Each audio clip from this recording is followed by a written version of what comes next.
Okay, so let's talk about this build. This one is called, like I said, the Combat Medic, and this is how it looks. It's a four-piece hardwire with one-piece channel light and one BTSU Data Glove exotic gloves.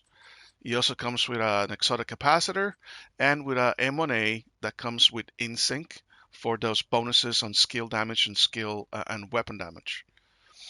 Now, the reason why I was saying this is a combat medic is because it has an above average healing ability at the same time that it has the ability to just kill a lot of enemies with the cluster mines.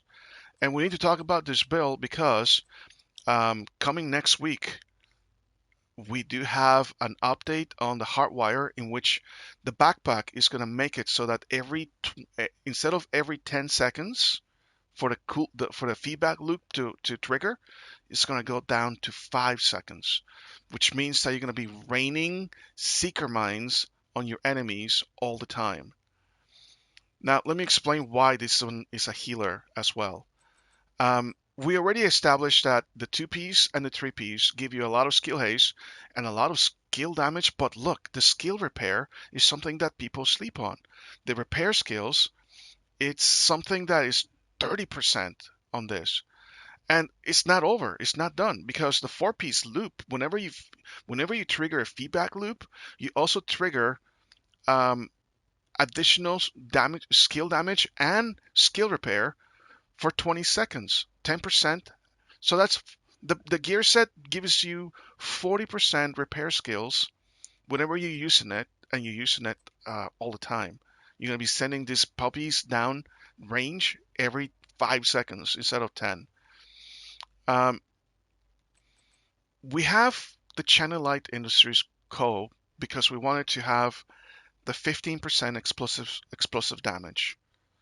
We wanted that because that is going to buff the cluster seeker mines. Um, of course, we also have a 6 skill tiers in order to get the damage as high as possible. The mods on the seeker mine is damage, damage, and extra cluster mines. The expertise is currently sitting at 25%. That is the maximum is 26 currently, but it's 25. And we also have the Restore Hive. This is going to heal you for 295,000 a pop. So you'll be able to heal yourself and heal your teammates. The four piece, we have skill damage in every single piece. Skill damage. And look at these mods. We have repair skills on these mods. Repair skills on this mod and repair skills. Now you'll notice that the chest piece comes with a little bit of skill haste, and that's because we wanted to have, if you take a look at what it does, the feedback loop takes 30 seconds away for any cooldown of any of your skills. 30 seconds, and that is an important number. We need to pick up skill that takes about 30 seconds for it to come back. And if you take a look at the Seeker Mine, the cooldown of the Seeker Mine is 33.6. And originally, I wanted to put a lot more skill haste so that the cooldown will be at 30 seconds flat. But then I realized that it was not optimized enough because there's a little bit of time in which you actually reach for the seeker mine, aim it, throw it, and have the seeker mine seek enemies. All of that takes time. How much time? About 3 to 4 seconds. So that's why I started to dial back the skill haste all the way until I felt it was just right. And 33.5, 33.6 is just right. That's why I have it like that. Okay? Now, we also have a Restorer Hive. This is what's going to be healing your teammates. Healing, repair charges, and duration. And you're going to be putting this on the floor in order to trigger the cluster mine feedback loop and have another cluster mine every 10 seconds.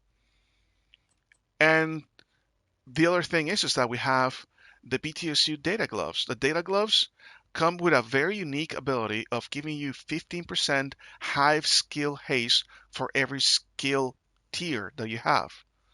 We have 6 skill tiers. That means that this hive has a 90% cooldown being given away because of these exotic gloves. So the refill speed is 1 second. It does not go. You could put more skill haste in this. It will not go below 1 second. That is the bare minimum that it can be. So we have very, very quick restore hive refill speed. But we also need these gloves for something very special, and that is that whenever you pop the restorer hive, or any hive for that matter, whenever you break it, you trigger an overcharge situation.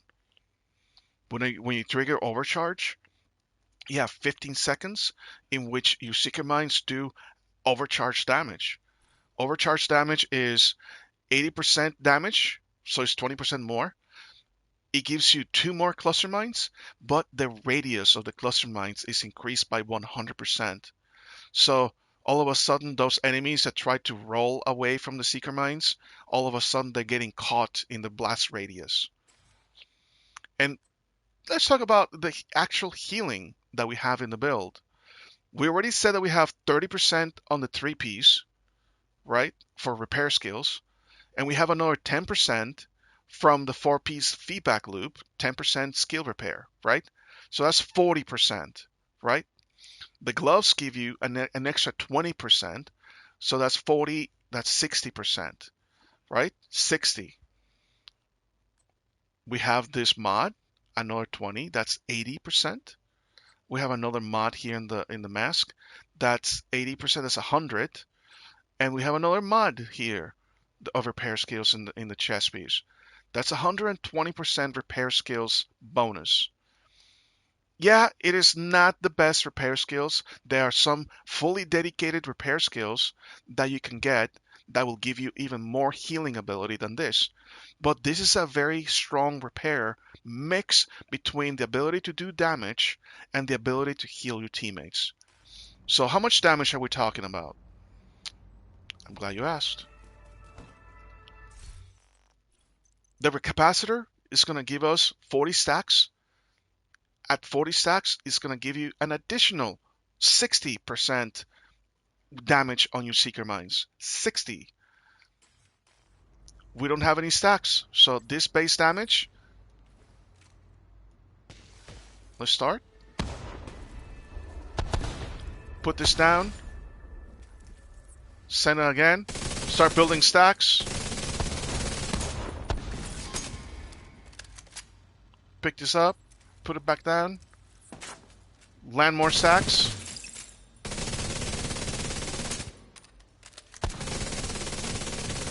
We're at 40.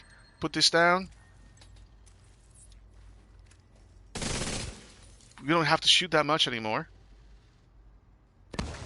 I should probably get a little closer.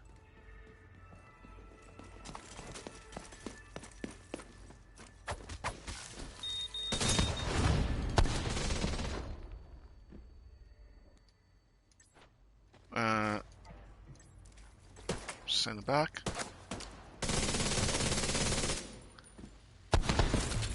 We're doing a hell of a lot more damage than we should be doing because of the global event. This actually gives you about 5 to 6 million. That's what it's supposed to be. And that's the build. If you like it, copy pasta. You know what to do.